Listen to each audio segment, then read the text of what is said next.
Hey, what is up guys? My name is Bryce and today we're going to take a look at the Panasonic 25mm F1.7 for micro four thirds cameras. In the world of street photography, everybody talks about using a 50mm, such as the Canon 50mm, which has been now dubbed the Nifty 50.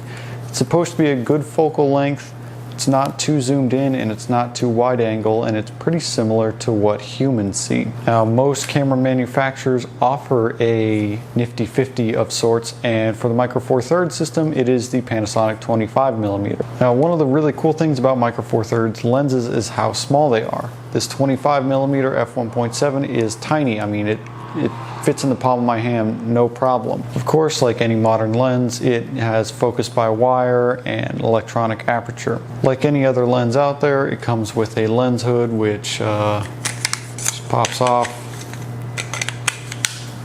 You pop that on, it'll help protect from lens flaring. Now, the sharpness of this lens is about as much as you would expect for a lens this cheap.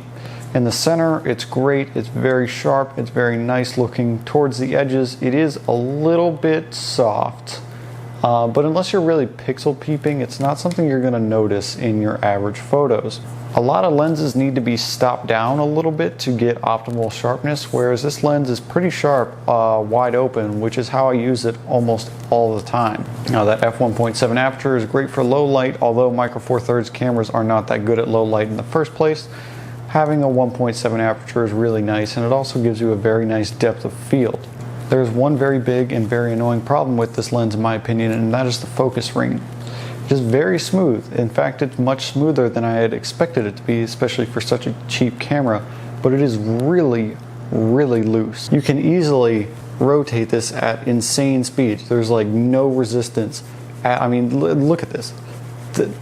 That's how fast you can move the focus ring. There's no resistance on this at all. It's way too loose. Normally that's not a problem, but say for instance, and this happens to me all the time, you're shooting with the lens wide open in broad daylight, you have an ND filter on the front, you move your hand towards the front of the lens to adjust the ND, you bump this focus ring at all, you're now out of focus because it's so loose, the slightest bump moves it enough to put your subject out of focus. Ordinarily, this very loose focus ring wouldn't be a problem because I would say just use autofocus.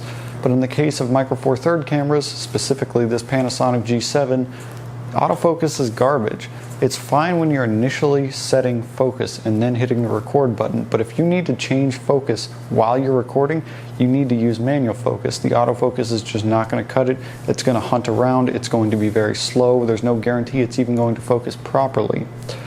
So in that case, you're relying on manual focus. When you're relying on manual focus, this is just too loose to be using for manual focus. You're gonna miss your target.